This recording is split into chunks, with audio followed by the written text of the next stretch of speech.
Bonjour à tous et bienvenue dans cette nouvelle édition de Business Africa. Je suis Armelga. À suivre, près de la moitié des transactions menées par le biais de la crypto-monnaie sont associées à des activités illégales. Une étude tire la sonnette d'alarme.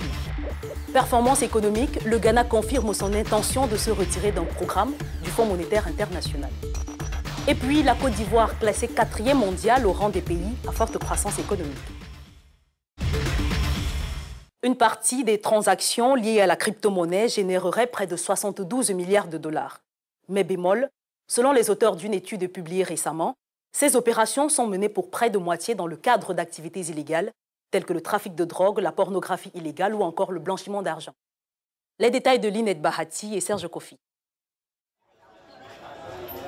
44% des transactions mondiales effectuées en Bitcoin interviennent dans le cadre d'activités illégales, selon une étude récente réalisée conjointement par des scientifiques des universités de Sydney et de Riga, rapportée par le site d'information économique Ecofin. L'étude explique que le montant des transactions incriminées s'élève à 72 milliards de dollars et équivaut en volume à la taille des marchés européens et américains de drogue. Les activités concernées couvrent un large spectre allant du trafic de drogue à la pornographie illégale en passant par le blanchiment d'argent, le financement du terrorisme et l'embauche de tueurs à gages. Les chercheurs estiment qu'un quart des utilisateurs de la crypto-monnaie est lié d'une façon ou d'une autre à des activités illégales. L'étude souligne les avantages du Bitcoin, notamment en matière de rapidité des règlements, mais met l'accent sur la régulation qui doit y être appliquée. Le cours de la monnaie virtuelle a été multiplié par 14 en 2017. Aujourd'hui, des voix s'élèvent pour que cette monnaie non légale, ultra spéculative, subisse une offensive réglementaire tous azimuts afin de la réguler. Le Ghana compte mettre fin au programme d'aide financière du FMI qui arrive à expiration en avril prochain. L'annonce du président Nana Akufo-Addo intervient alors que le pays, qui connaît une chute de sa croissance, s'est donné une chance de relancer son économie grâce à un plan de recapitalisation des banques. Le compte rendu de Serge Kofi et Ignatius Sanor. Le président du Ghana, Nana Akufo-Addo, confirme son intention de se retirer du programme économique et financier triennal du Fonds monétaire international dès 2018.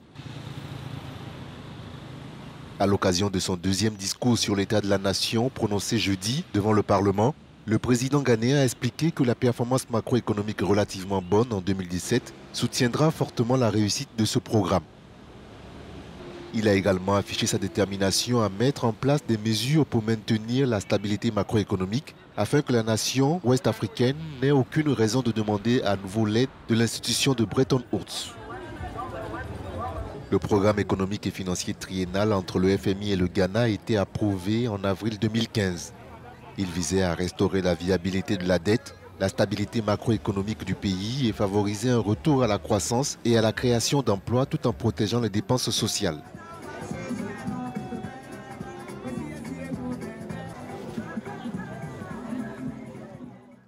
Pour en parler, nous retrouvons le président directeur général du groupe de réflexion sur les politiques, Imani Africa, en ligne depuis Accra au Ghana, Franklin Kudjoe.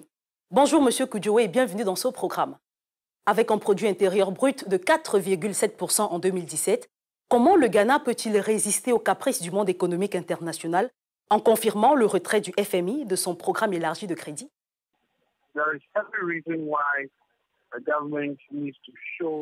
Il y a beaucoup de raisons pour lesquelles un gouvernement devrait montrer au monde qu'il peut sortir de l'accord avec le FMI. Une partie de cela est la volonté et l'espoir.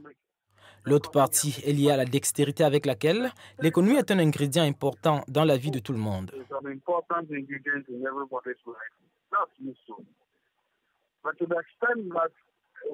Mais il faudrait savoir que cela dépend aussi de la dextérité avec laquelle l'équipe en charge de l'économique va gérer cette économie.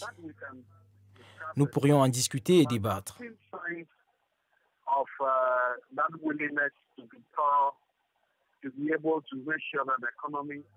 Mais j'ai vu ce que nous devons garder à l'esprit. C'est de savoir si les factions de dépenses du gouvernement ne vont pas à l'encontre des indicateurs économiques plutôt optimistes mis en place.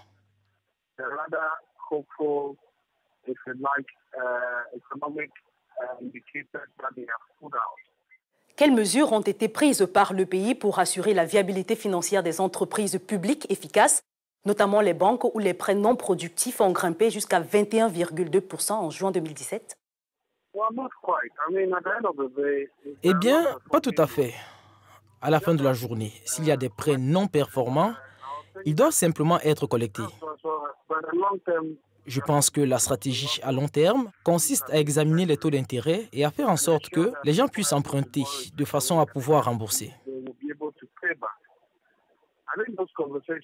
Je pense que ces conversations peuvent avoir lieu au même moment, mais je ne les appellerai pas populistes.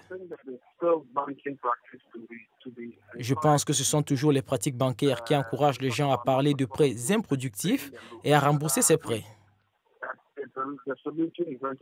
Mais je conviens que la solution réside finalement dans une politique monétaire appropriée qui encourage l'adoption des entreprises. Il s'agit de portefeuilles à faible taux d'intérêt. La situation économique et financière du Ghana est en détérioration depuis quelques années. Le niveau de la dette publique, qui dépasse la barre des 60% du PIB, inquiète également au plus haut niveau. En cas de crise de liquidité, quelles mesures doivent-elles être prises par les institutions bancaires pour rétablir la stabilité du secteur? Le fait est que la bourse du public est déjà tendue.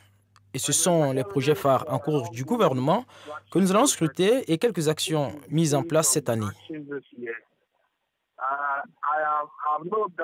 Je ne doute pas qu'il y aura des dépassements dans le budget. Il y aura des défis en répondant à certaines attentes budgétaires parce que les projets eux-mêmes sont assez expansionnistes en termes de fiscalité. Et dans la mesure où les projets n'ont pas été correctement définis, nous aurons toujours des problèmes de liquidité. Et c'est pourquoi nous demandons au gouvernement d'affronter les choses lentement et de veiller à ce que seuls les projets viables et rentables soient poursuivis. Dernière question, M. Kudjoe, n'y a-t-il pas une once de populisme dans l'approche du président Akufo? Eh bien, pas tout à fait. Le fait est que cela ne sert à personne d'être lié officiel du FMI. Sauf bien sûr s'ils établissent des garde-fous contre les dépenses imprudentes.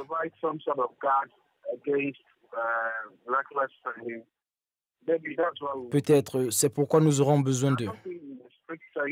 Mais je ne pense pas que dans les circonstances strictes, la relation qui existe entre le Ghana et le FMI nous impose vraiment de continuer. Mais ayant dit cela, j'ai dit tout à l'heure que tout cela sera effectif, selon que les bonnes mesures sont prises pour faire croître l'économie, de telle sorte que les objectifs que le gouvernement du Ghana veut atteindre soient atteints grâce à une gestion économique prudente. Ce qui signifie que nous n'aurions même pas besoin du FMI pour nous conseiller de toute façon. Merci Franklin Kudjoe d'avoir répondu à nos questions. Je rappelle que vous êtes le président directeur général du groupe de réflexion sur les politiques Imani Africa, basé au Ghana. C'est un plaisir. Dans quelques instants, nous prendrons la direction de la Côte d'Ivoire, aujourd'hui classée 4e mondiale dans la liste des pays à forte de croissance. C'est après la pause.